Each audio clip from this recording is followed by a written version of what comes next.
In a world where fate plays with hearts like a puppeteer, a love story emerged, one that mesmerized fans and then shattered them.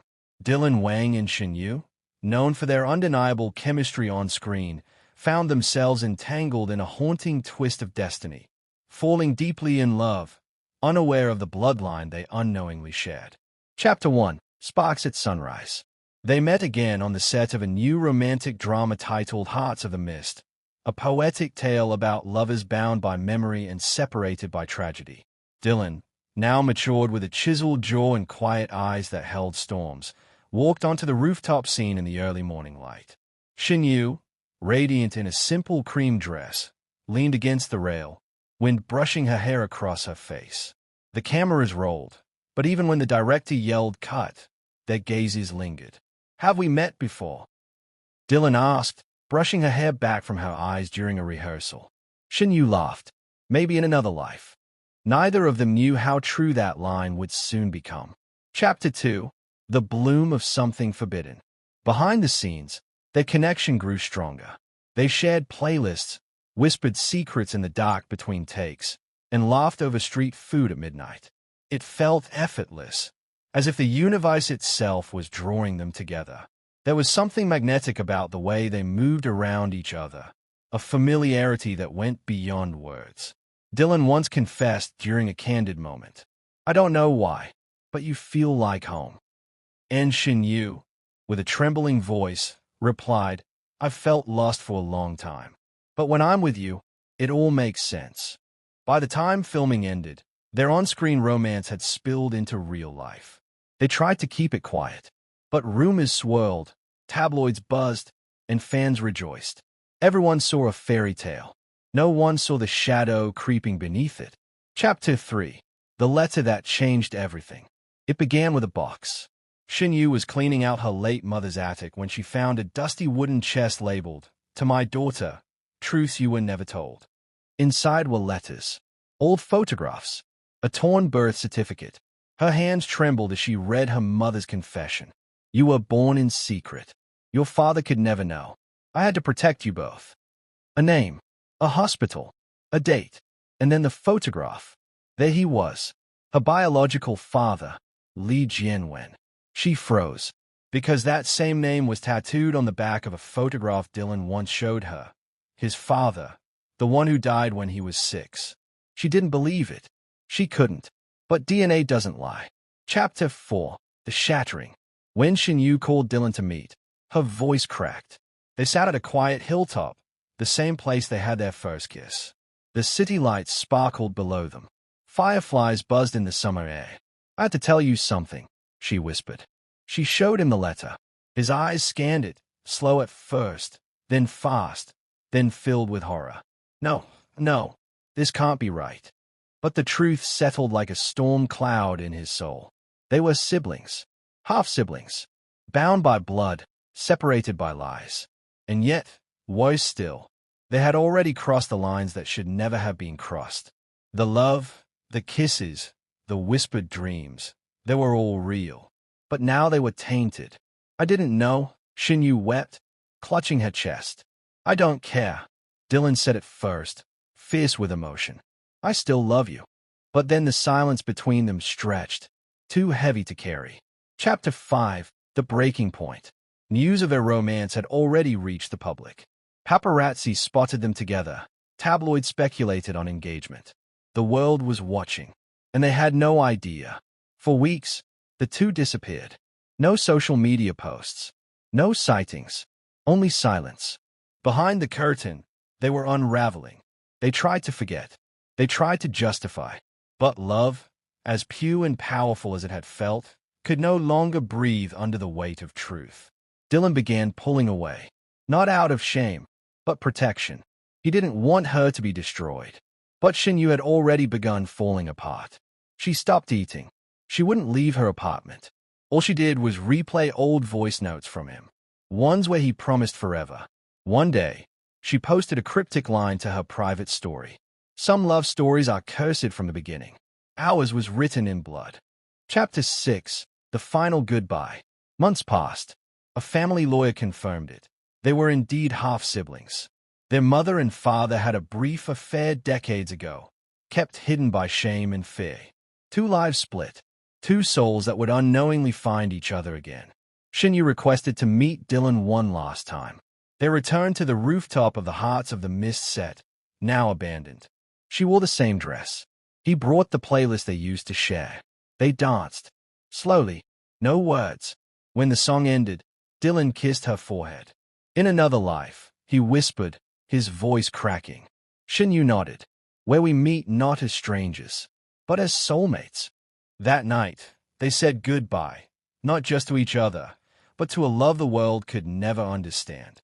Epilogue: The Scars and the Stardust. Today, Dylan Wang and Shen Yue continue to act, but never together. Fans still wonder what happened between them. Some claim it was fame. Others blame schedules. But those close to them know better. Their story was beautiful, tragic, forbidden. The kind of tale written in ancient myths or Shakespearean plays. A love that burned bright, then was smothered by fate's cruel hand. Yet sometimes, on a quiet night, Dylan plays an old love song and stays at the stars. Somewhere across the city, Shen Yue writes poetry about shadows, about fire, about home. They loved, they lost, and they live, scarred but unforgotten. Before the storm, the love that lit the sky. Before the secret unraveled and shattered their world, Dylan Wang and Shen Yue live in a world made entirely of glances, quiet laughter, and stolen moments. A world where love bloomed fast and recklessly, too perfect to question, too blinding to see the storm on the horizon. They weren't just co-stars. They were each other's mirrors, reflecting the same ache for something real in a world full of fiction. Scene 1. Midnight on the balcony. It was during the third week of filming Hearts of the Mist when Dylan found Shen Yue alone on the hotel's rooftop balcony, barefoot, sipping from a mug of hot ginger tea. "You're not sleeping?" he asked. She smiled without turning around. "I never do when I'm working on something I love." He joined her. No words, just the silence of city lights stretching endlessly. Then she asked, almost playfully, "Do you believe in soulmates?" "Only when I'm near you," he replied. It wasn't a line. It was a confession. She looked up at him, unsure if he was teasing. He wasn't. That night, they didn't kiss, but something deeper happened. A silence passed between them, warm and terrifying. Their hearts recognized something ancient, something written in their bones. Scene 2. Hidden in plain sight. Their love blossomed quietly. Between scenes. In trailers. In late-night messages where they pretend they were just bored and wanted to talk. But really, they couldn't stand the distance. There was one scene in the drama, a pretend proposal under a cherry blossom tree. The director yelled cut, but Dylan didn't move. He held her hand longer than scripted, looked into her eyes too long. "I don't want to stop pretending," he whispered so only she could hear. Later that night, they met in his hotel room. There were no cameras, just them, their breathing, and the flickering of a single bedside lamp. They kissed like they'd been waiting their whole lives. That night, they became each other's secret. Scene 3. The Notebook. Dylan started keeping a notebook, something he hadn't done since high school. In it, he scribbled things about her. Quotes, inside jokes, descriptions of how she laughed with her eyes or how she always pulled the blanket to her chin when she slept beside him.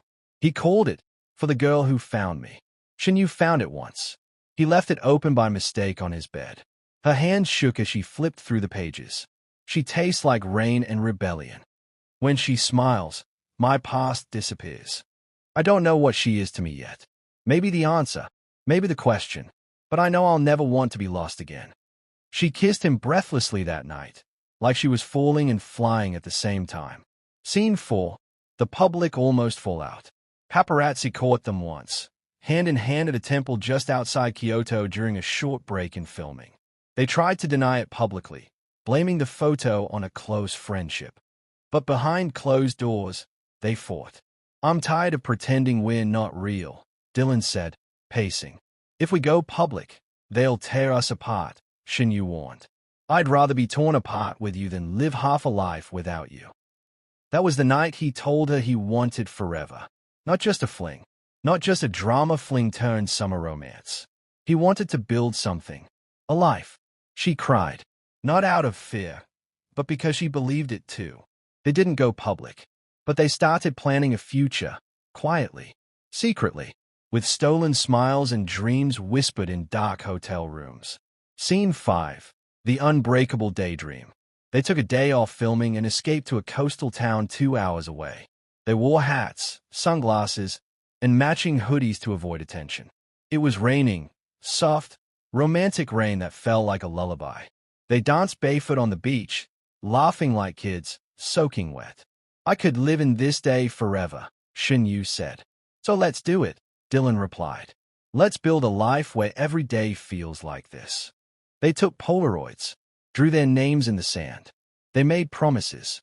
And at sunset, as the rain eased and the sky burned orange, he held her close and whispered, "If there's anything after this life, I'll find you again. I swear." She believed him. That day was magic. That day was pure. That day came right before the letter. Scene 6. The Faint Echoes of Blood. Before the truth came crashing down, Shen Yue began noticing odd coincidences. A name Dylan mentioned, Li Jianwen. A hospital they both had records from. A faded photo his aunt once showed her that looked eerily familiar. But love makes us blind. And what we don't want to know, we bury. Still, something deep within her stirred. A storm gathering far away. I feel like we're living in a dream, she told him one morning, half awake. We are, he said, kissing her forehead. And I never want to wake up. She closed her eyes, but the feeling didn't leave. Soon, the dream would crack. Soon, the truth would tear through the sky like lightning.